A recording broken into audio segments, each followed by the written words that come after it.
Мадина, кірдің ба?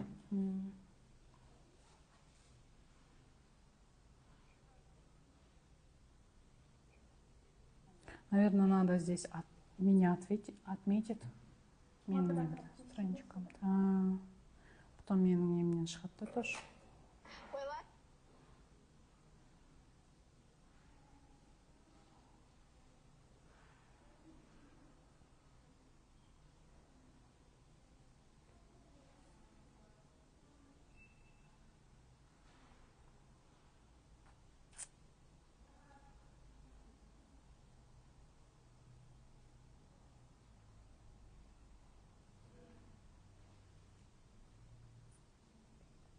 Сәлем қыздар.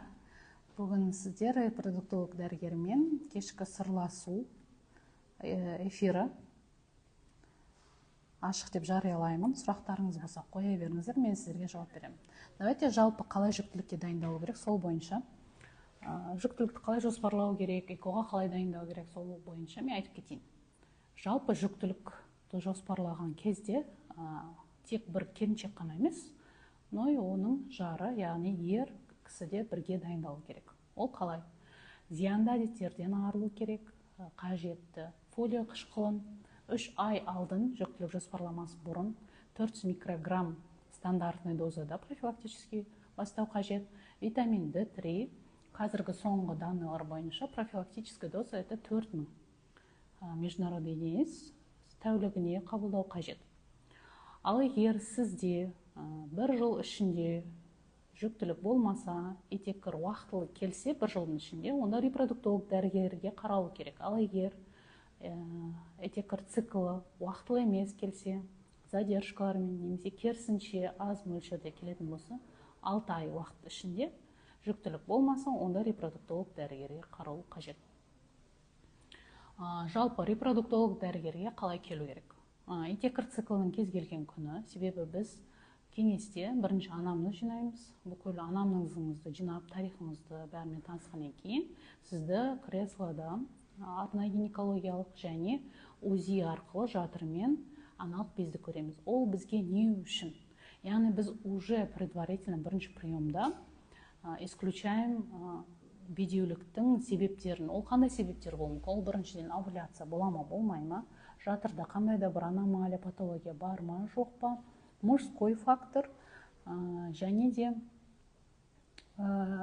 трубный фактор, то есть труба түтіктерін өткізгіштігі бұзылған жағдайда. Біз бірінші приемда сразу уже 3 фактордан арыламыз. Ол бірінші мужской фактор, спермограмма тапсыратын болса, сол күні дайын болады, біз уже оның результатын ала аламыз.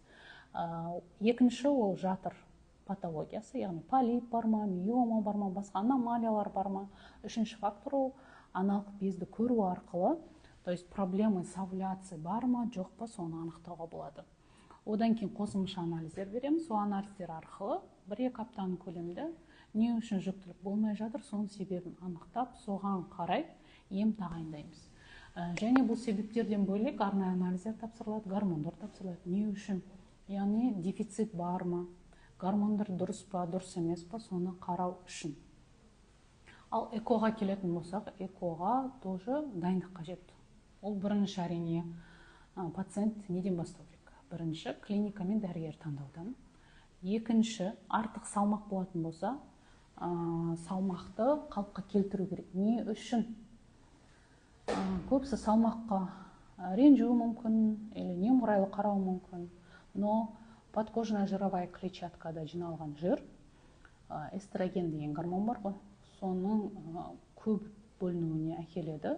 Соның әсерінен овуляция дұрыс болмауы мүмкін, ұрықтың саны төмен болуы мүмкін, сапасы да төмен болуы мүмкін. Соның әсерінен даже программа экода эмбриондардың жету жиілігі, пайда болу жиілігі төмендеуі мүмкін. Не только әйелге байланысты, ол ер кісіге де байланысты. Ер кісіде егер артық салмақ болса, әрине қалыпқа келтіру керек. Одан басқа арнайы витаминдер түшу керек. Және де сеніммен келу керек. Мысалға приемға келеді пациенттер. Әртүрлі историямен келеді, біреулерде 5 жыл жоқ, біреулерде 2 жыл жоқ, біреулерде 10 жыл жоқ. Басында қаншама эко программа өткенді. Да, оның бәрін біз танысамыз, но Оны танысқаннан кейін біз ары қарай действияны шешуіміз керек. Причина анықтауымыз керек. Не үшін болмай жатыр жүктілік?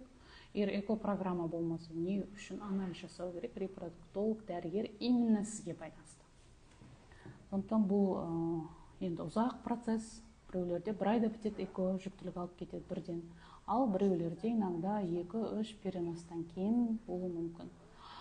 Сосын екінші бір жағдай, әрине, бедеуліктің 51% ер факторына байланысты екен.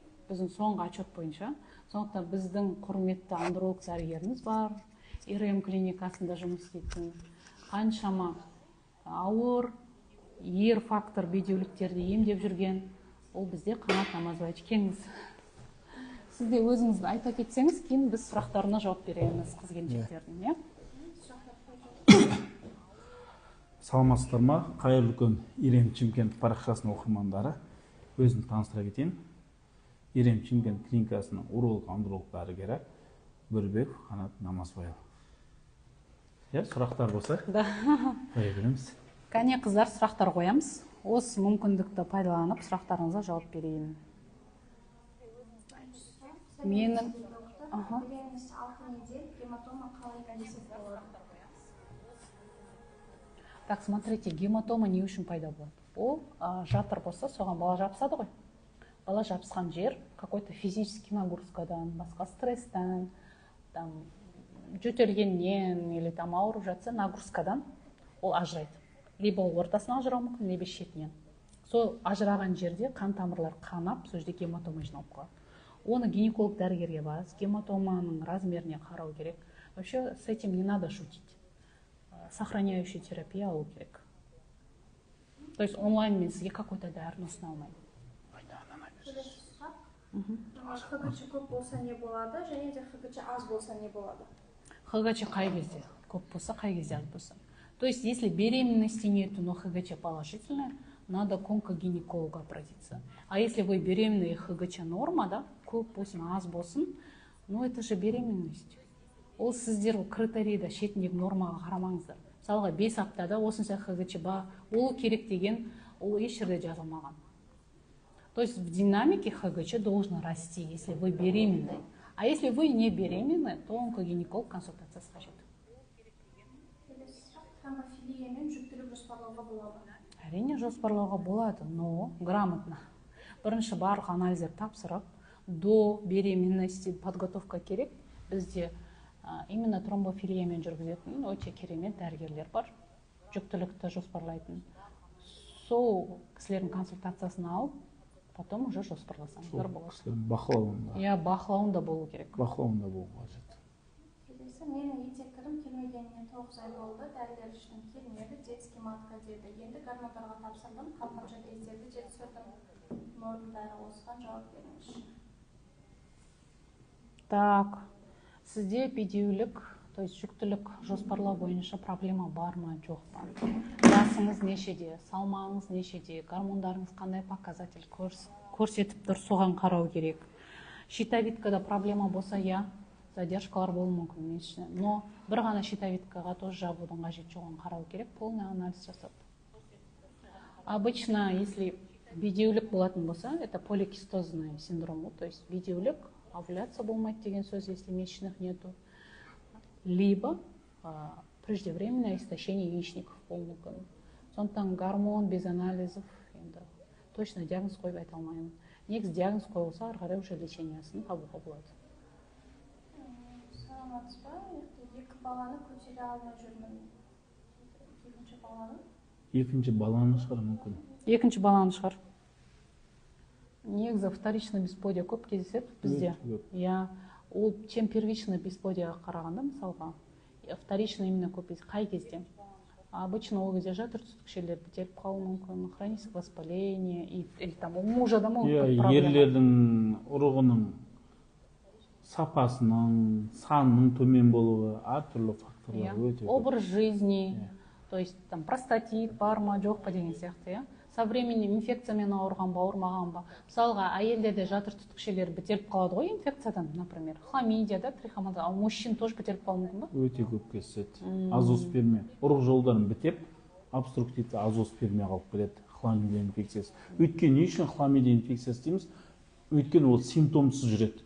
Бойдақ кезде жұқтырады, мазаланбайды, үйленетін алдын тексерсең өтпейді. Үйленеді, үйленгеннен кейін әйеліне жұқтырады, өзінде жүреді. Сосын жүре келіп, екеуінде де ұрық жүретін жолдарды бітейді. Өте қиын. Негізі бізде андай программа бар ма? До замужества, то есть до женитьбы, да, мужчиналар какой-то чекаптан өту керек қой? Міндетті түрде өту керек. Біздікілер өтпейді көбінесе. Менде бәрі дұрыс деген не ғой енді? Еркектер. Но қазіргі заманда, думаю, бәрінің көзі ашық оқыған ғой. Сондықтан үйленер алдын ер кісілер, күйеуге шығар алдын қыз келіншектер бүкіл чекаптан өткен дұрыс деп санаймын. Потому что бірінші орында әрқашан денсаулық болу керек. А денсаулықпен ойнаудың қажеті жоқ. Потому что өздеріңіз білесіздер, денсаулық болмаса, қалған ештеңенің қажеті болмай қалады. Сондықтан қыздар, ер кісілер сіздерге алтын сырға. Өйткені үйленгеннен кейін қазір жүктілік болмай жатыр деген проблема болмайды. Өйткені қазір қыз жігіт болып жүрсе де екеуі қол ұстасып келіп бір тексерістен өтсе, кейін жүктілік болу да, ары қарай алып кету де оңай. Дайындықпен болған дұрыс. Бұл сұрақты Ақбота деген қыз қойыпты да. Мысалға сіз бізге келетін болсаңыз, былай істеңіз, гормондар тапсырасыз, инфекцияларға тапсырасыз, сөйтіп келіңіз да, біз уже понятие болады бізде, почему сіз көтере алмай жүрсіз. Ары қарай біз турбо тексеру керек па, тексеру керек емес па, овуляция бола ма, болмай ма. И қосымша жолдасыңыздың спермограммасын алып кетсек, біз уже 50% біліп отырамыз, не үшін сіз көтере алмай жүрсіз. Все так, келесі сұрақ. ИЦН диагноз, шейкаға шов салды, 1 ай болып қалды, половой покой бола ма, қанша уақыттан бастап болады? Негізі болмайды. Сохраняющая терапия, қыздар. Половой покой, все, пока ұмытасыздар, ИЦН мен не шутите. Ирем Чемпион клиникасы. Ер адамда простатит бедеулікке келе ма? Урологқа. Ер адамда простатит бедеулікке алып келе ма? Жалпы бедеулік деген не? Соны ашып алу керек бұл жерде. Бедеулік дегеніміз 1 жыл көлемінде тұрақты жыныс қатынасқа түсіп, контрацепциялық заттар қолданба, жүктілік болмаса, бедеулік деп айтылады. Бедеуліктің түрлері азоспермия, яғни ұрықта мүлдем ұрықтың болмауы, немесе ұрықтардың саны, концентрациясында қозғалыстан төмен болуы мүмкін. Простатит жалпы бедеулікке алып келмейді. Жоқ, суықтаған сәл кедергі келтіруі мүмкін, 100% бедеулікке алып келмейді. Сапасына әсер етуі мүмкін ба? Сапасына әсер етуі мүмкін. Сапасына әсер етуі мүмкін. Вот эти вот выкидыштар болады ғой, замерші береміз, соған әкелі мүмкін ба? Ол жерде простатит көп алып келмейді. Әкелмейді.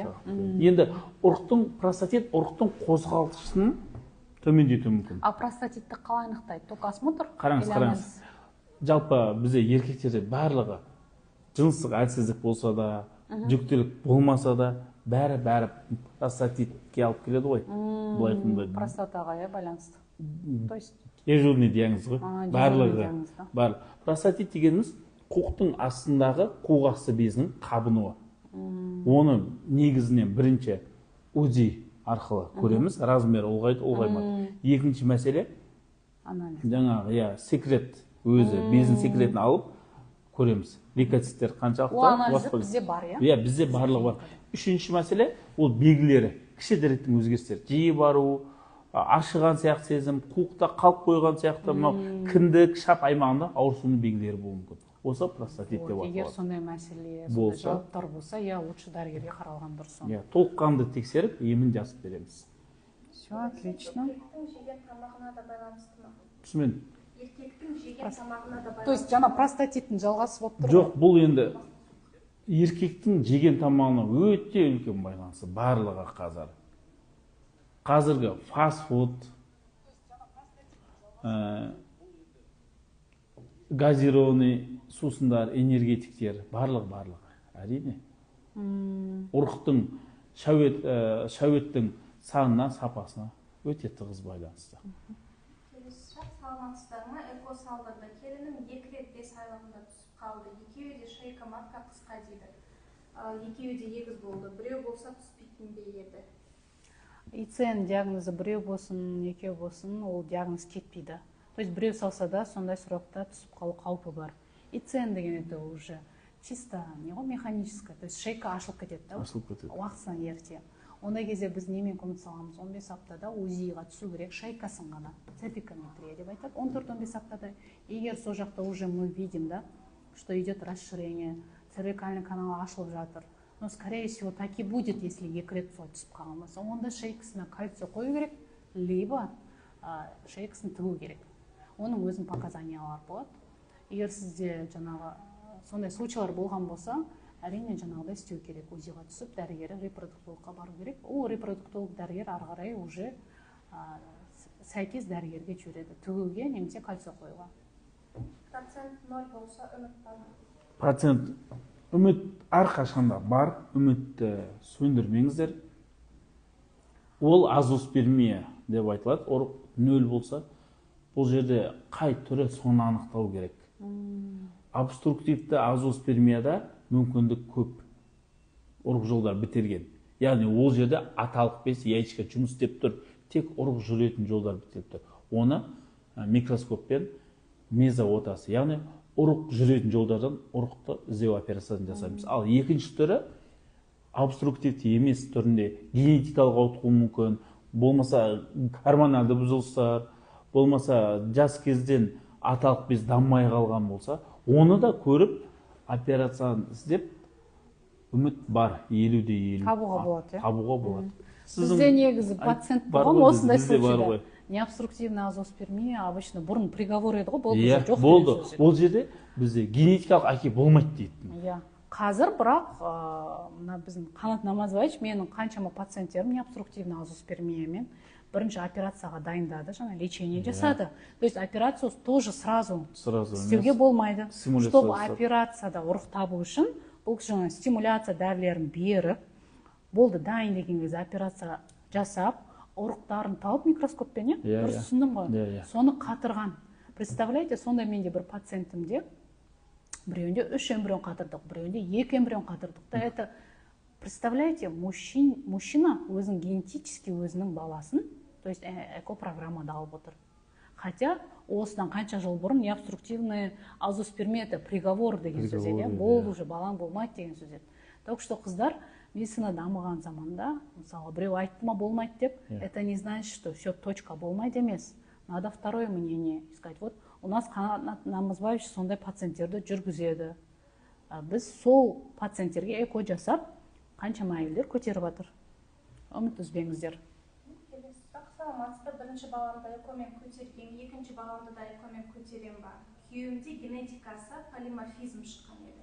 Смотрите, егер проблема тек сода болса, онда көтересіз өзіңіз. Ал проблема басқа болса, это труба жабық болса, онда екінші рет, скорее всего, тоже эко будет. А если проблема только эндокринный, то есть гормондар бұзылған, овуляция дұрыс болмайды, болған болса, онда өзіңіз көтеруге шанс бар. Қанша пациенттер бізде өз көтеріп жатыр. Экодан кейін табиғи жүктілікке жету өте көп. Жаңағыдай үлкен мәселе болып қалса. Мужской фактордың өзінде де, если лечение алып, мысалға показательдер жоғарыласа, өз көтеруге де болады.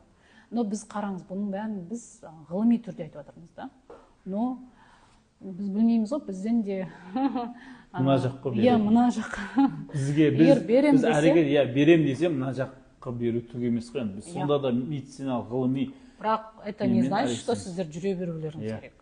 Если не получается, бір жыл көрдіңіздер өздеріңіз, болмаса, онда эмбриондарыңыз бар болса, бізде қатырылған, онда соны салып, екіншісін жоспарлаған дұрыс. Келесі сұрақ, жаңағы ИЦН 5 айында 2 бала деген кальций қойдық болмады, келінімде инфекция шықты, баламда шыққан жоқ. Вот эта проблема очень актуальная проблема. Көп жағдайда ер кісілерде шықпай қалуы мүмкін, потому что скрытый формасында болуы мүмкін. Может быть, да, енді білмейміз ғой. Бірақ егер шықса біреуінде, ер кісіде шықсын, хоть әйелде шықсын, надо екеуінде емдеуге. Сіздер тағы осы сұрақпен менде болды бір. Ажырасып кеткен кездерде болған. Негізі олай, ол лаборатория, ол шықпай қалудан мүмкін организмде болып. Сол үшін бұл жерде ерлі зайыптылардың біреуінен шығып екіншісіне шықпай қалған жағдай болса да екеуі де сол инфекциямен емделу қажет. Ол қазіргі таңда талқыланбайтын золотой стандарт. Екеуі де емделу қажет. Так, кальций қойдық дейді, бұл кісіге жауап бердік. Так, өте негізі жақсы сұрақтар қойып отыр. Мен Сіздерде екеуін де емдейсіз ба? Сол әйел кісінің ер кісі. әрине. Емдейміз. Бізде гинеколог, дәрігер бар, андролог, дәрігер бар, келсе Жалпы біздің клиника репродуктивті медицина дейді. Тек әйел мен еркекті ғана емдейміз. Толыққанда бізде заманауи операциялар, микроскоп, заманауи эмбриология отделениесі бар. Ол бізде Шымкентте бірен саран отделение эмбриология. Ол біздің клиникада орналасқан. Барлық мүмкіндіктер бар. Сол. Сізге мен тиктоктан сұрақ қойып жатыр. 4 кісі таңертең стерилизация жасап тастадым. Енді осыны шешуге бола ма дейді. Так, бізде дәрігерлер бар шешетін, бірақ оның эффективность 1% екен. И потом 4 кесаревадан кейін противопоказана беременность негізі. Егер ұлыңызда, қызыңызда бар болса, онда, думаю, надо подумать. Потому что даже оны ашудың өзі үлкен операция. 3 сағаттан 4 сағатқа дейін болады. Еще сонда үлкен операция өткізесіз. Еще оған ешқандай даже эффективностінің өзі 1%. 1%. 50% да емес. 4 кесаревамен, к сожалению, экода жасауға болмайды ондай маткаға. Біз өйткені внутренний протокол бойынша, Министерство здравоохранения протокол бойынша біз ондай маткаға эко жасай алмаймыз. 1% болса риск жасамау қажет деп ойлаймын. Оны өте үлкен операцияға, тем более 1% болса оның результаты денсаулықтарыңызға қатты риск. Мысалға, почему 3 кесаревадан кейін, 4 кесаревадан кейін де тұрбаны байлап тастайды ғой? Не үшін? Потому что 3 кесаревадан кейін болмайды негізі жүктілік жоспарлауға. Біз акушер-гинекологтар айтамыз да. Енді біз бірақ құдай емеспіз ғой. Кейбір әйелдер 4-еу де 5-еу де жасайды, өздері көтереді. То есть тұрбасын байламайды да. Ал сіздің случайыңызда сәл қиындау ойлану керек. Бір эко салдырғаннан кейін болмаса қанша уақыт демалу керек? Келесі цикл бола ма? Смотря причина. Почему болмай қалды? Чисто мужской фактор или там какой-то генетический болса, скорее всего, эмбрион слабый болуы мүмкін. Если возрастнойлар болса, бірінші очередьте всегда 80% жағдайда это эмбрионның качествосы тұрады. Одан кейін барып қана матка. Одан кейін уже матканы көруге. Обычно мен қалай істеймін, егер бір перенос болмай қалса, предлагаю генетическое исследование эмбрионов, екінші предлагаю диагностикалық гистероскопия, если маткасында қандайда бұрын операция болған болса, рубец бар болса. И қосымша тағы басқа анализдер тапсырып қызамын анамнезіне қарап. Сондықтан кейбір пациенттерде бірден бастап кетуіміз мүмкін, а кейбір пациенттерге 1-2 ай қажет болуы мүмкін.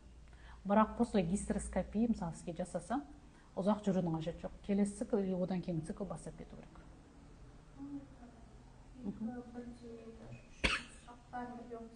Оқысаңыз. Аналық ұрық жарыла ма, жарылмай ма, қалай тексерсек болады? УЗИ или анализ? Фолликула ма жарылады? Екінші сұрақ, әйелдердің фолликуласы қанша сантиметр болғанда дайын болады? Және 2-3 ұрықпен овуляциямен жүкті бола аламыз ба? Былай ғой, бұл жерде фолликул жарыла ма, жарылмай ма деген овуляция бола ма, болмай ма, оны көру үшін УЗИмен көруге болады. Ал егер овуляция болып кеткен, второй фаза болып кететін болса, уже да, например, 16 күн емес, 18-20 күні, и УЗИда ештеңе көрінбесе, непонятно, да, фолликул өсті ма, жарылды ма, онда гормон прогестерон тапсырасыз. Сол жоғары болса, значит, болды деген сөз. Ол төмен болса, болмады деген сөз. Болды, тек сонымен ғана білуге болады. Жарылған, жарылмағанын, жарылып болған соң білесіздер, қыздар. Ол өсіп тұру мүмкін, бірақ жарылмауы мүмкін. Түсініңіздер ғой? Фолликул қай кезде біз аламыз? Обычно экопрограммада 17 мм-ден жоғары 3 фолликул асса, біз уже пункцияға дайындай береміз. Но бұл жерде индивидуальный подход қажет. Егер әйелдің жасына қараймыз.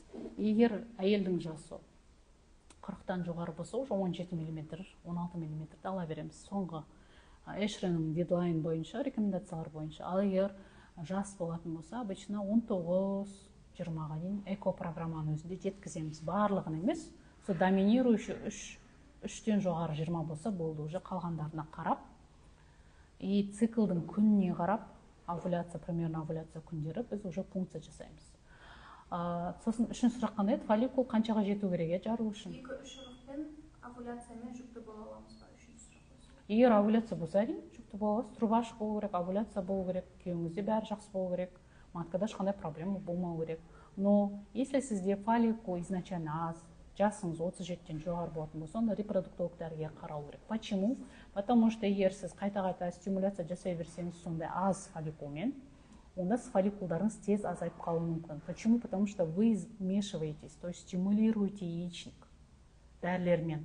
А дәрілермен стимуляция жасаған кезде біреу емес, екеу шегісі мүмкін. А қайта-қайта солай істей беретін болсаңыз, онда ұрық совсем төмендеп кетуі мүмкін. Бір адамға эконы қанша рет салдыруға болады? Мысалы, 3 рет салдырды, болған жоқ. Үшеуінде де. Менде бір пациент болған 5 рет, 6 рет салынған. Именно перенос айтып отырмын, пункция емес. Қыздар пункциямен шатастырмаймыз. Перенос деген перенос, яғни 6 эмбрионы бар болса, 10 эмбрионы бар болса, сол 10 эмбрионның бәріне пациентка имеет право салдыртуға өзіне. Түсініңіздер ғой?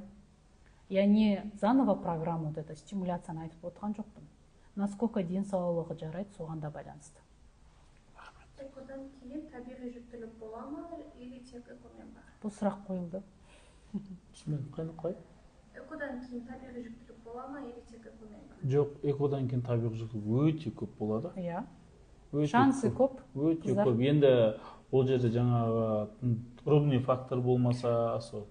Егер трубаларыңыз бар, да, өтетін болса, овуляция болатын болса, например, после экобеременности родов, то да, шансы көп сіздерде өздеріңізден көтеруге. Но изначально труба бітеу немесе жоқ болса, онда только экомен. Уже абсолютный фактор бұл жерде экоға көрсеткіш. Механикалық. Полиморфизммен көтерсем баламызды дені сау баба туылады ма? Генетик даунамен туылады деген еді, экодан алдын. Смотря қандай полиморфизм, қай хромосомада, у мужчины или у женщины. Анамнезін көру керек, жасын көру керек. Y хромосомасында ма?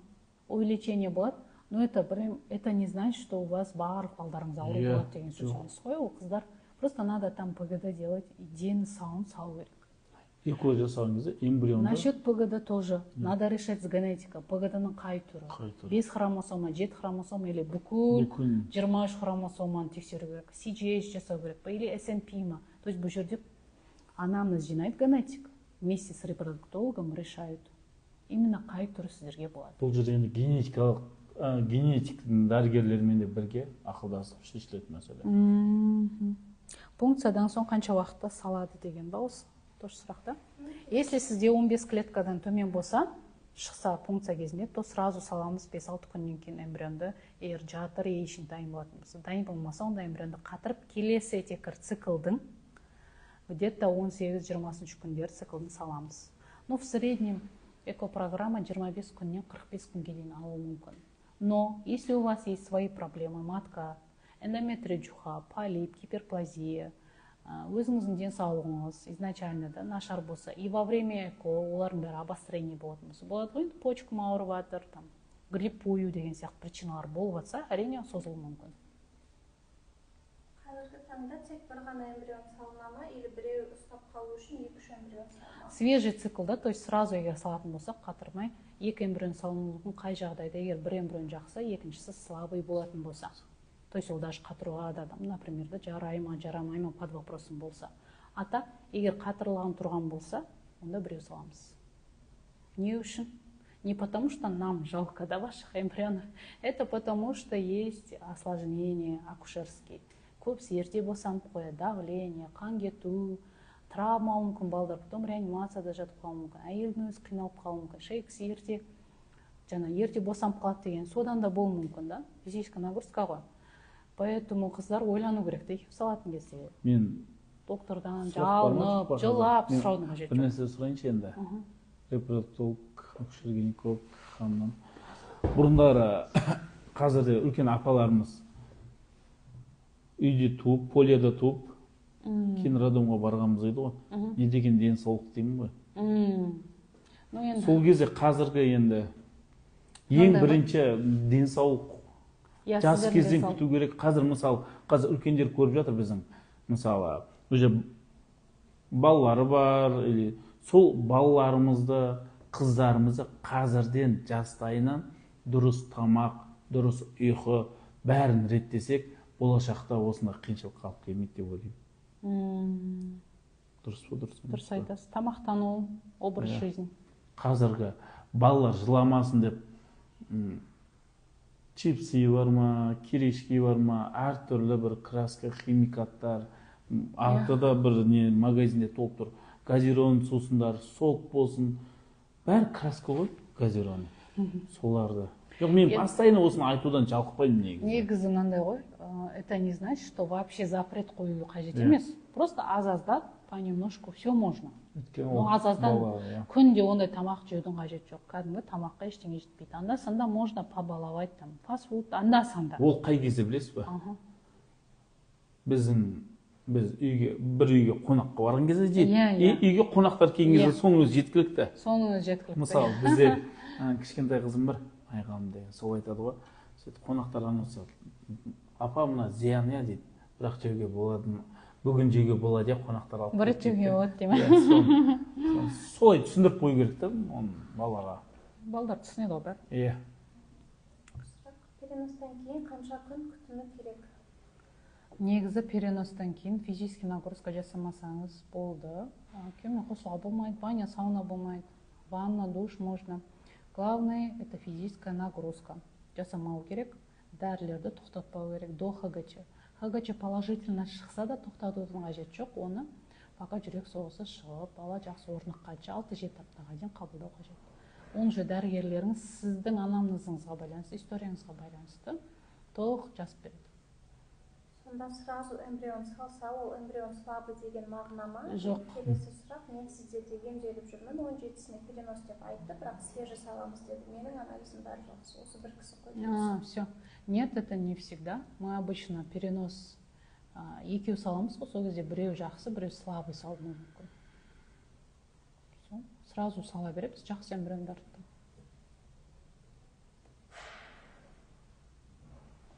Сұрақ бар ма тағы? Так, Айгерімді сұрақ қойған. Айгерім, уайымдамаңыз, жылаймын. Құдай қаласа, сіз РМ-мен ана боласыз. Так что дәрігеріңізге сеніңіз, өзіңіздің эмбриондарыңызға сеніңіз, ұрықтарыңызға өте жақсы качествода эмбриондар өсіп шықсын сізде. Құдай қаласа, сізден жақсы жаңалық күтейік. РМ-ді, армандарыңыз орындалсын. Так, қыздар, сұрақтарыңыз. Сізде жоқ па сұрақтар? Мына жақта бірінші рет кіріп отырмын TikTok-қа, содан әлі қалай қолдануды білмей тұрмын. Өтеді, өте сауатты сұрақ жауап болып жатыр дейді. Қандай керемет мамандар, Аллах абыройдан айырмасын сіздер дейді. Рахмет үлкен. Сізге де рахмет.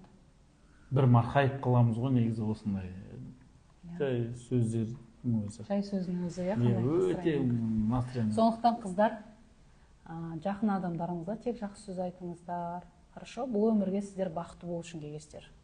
Мұңайып, жаман сөздер айтып, бір-бірлеріңіз настроениеңіз бұзу үшін емес. Хорошо? Соны ұмытпаңыздар ешқашан. Бізде де енді бәріміз ашуланамыз, болады стресс. Но ол өзімізден ғой, мына ішкі дүниелерімізден да. Оған ешкімге ренжудің қажеті жоқ. Ашуландыңыз ба, значит, сіз бір нәрсеге ашуландыңыз да, оның басқа адамдардың оған қатысы жоқ. Біреу сізді ашуландырды ма? По факту ол адамның да қатысы жоқ бұл жерде, значит, сізге оның несі ұнамады, ұнаған жоқ та, сосын сіз ашуланыңыз, сіздің реакцияңыз ол кісінің емес.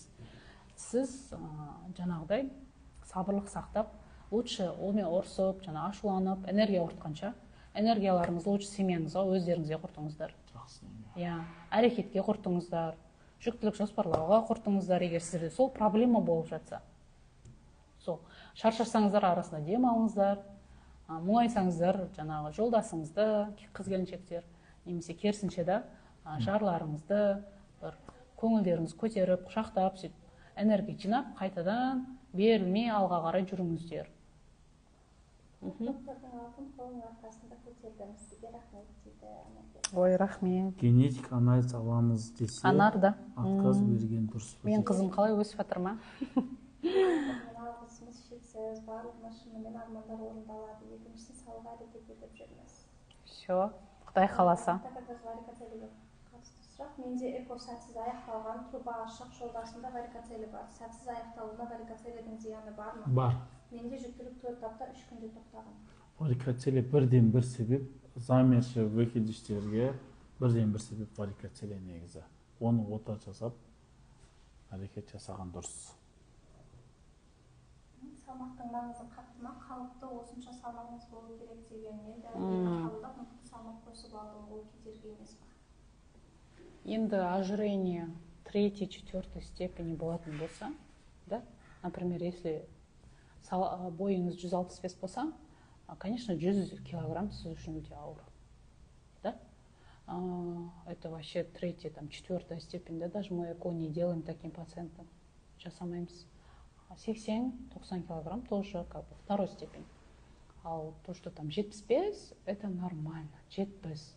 Но это не значит, что барлықтеріңіз 75-70-ге дейін толыңыздар деп атқан сөз емес. Қалыпты болған дұрыс қой.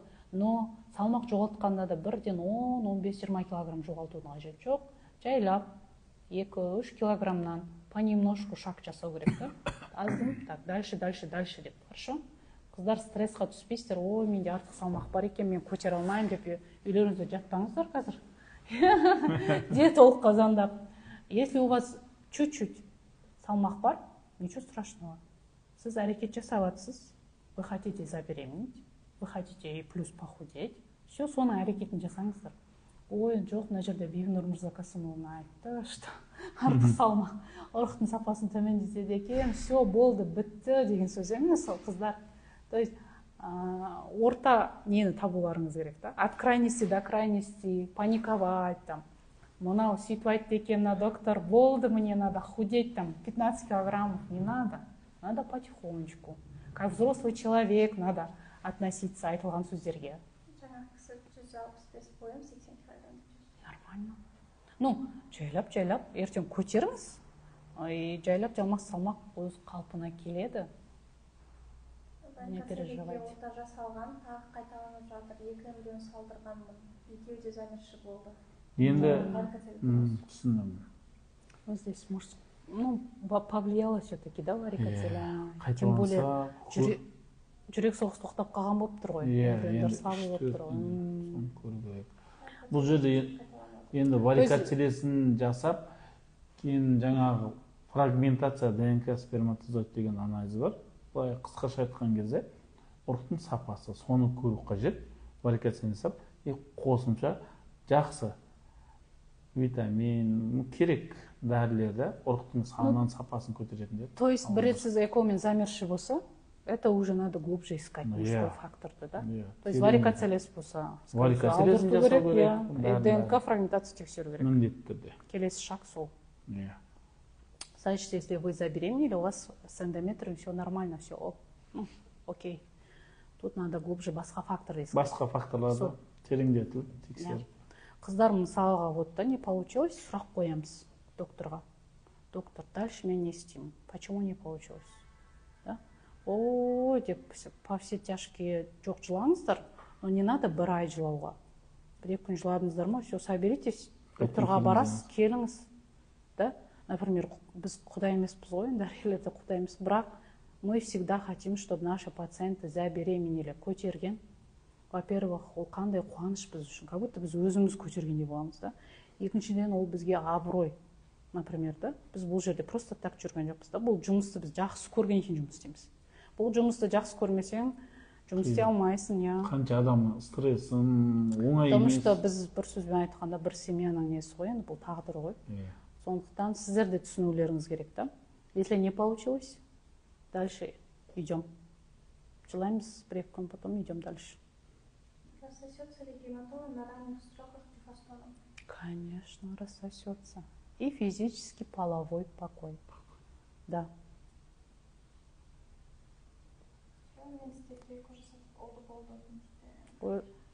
бау берік болсын, үлкен азамат, батыр жігіт болсын, артынан кішкентайлар ере берсін. Сол. Осымен, наверное, уақыт уже аяқталды эфирімді. Жақсы эфир болды. Енді екіге келді, қайтадан жасатуға болады ма? Әрине. Болады. Нұрайша, дәрігеріңізге келіңіз, өзіңіз репродуктолог дәрігеріңіз сізге көмектеседі. Все, жақсы. Сұрақтарыңызға рахмет, тыңдағандарыңызға. Болашақта еще тағы басқа тікелей эфирлар болады, дәрігерлер қатысады. Егер сұрақтарыңыз болып жатса да кейін комментарийға жазсаңыздар болады, потому что эфирді сақтап қояды біздің Мадина менеджерімізді. YouTube-қа сақтаймыз еще, да, сол жаққа жазсаңыздар болады. Сол Намазбай, қосарыңыз бар ма? Уақытты созбай. Иә. Уақытты созбаңыздар. Ең бірінші уақыт. Ол уақыт бізге қарсы жұмыс істейді. Дұрыс па? Репродуктивті денсаулығымыз жас келген сайын төмендей береді. Сол үшін уақытты созбаңыздар. Тексеріліп, ата-ана болып көбейе беріңіздер. Біз соған себепші болып жүре берейік. Жақсы. Келесі кездескенше сау, сәлеметті болыңыздар деп журналистер сияқты. Иә. Давайте.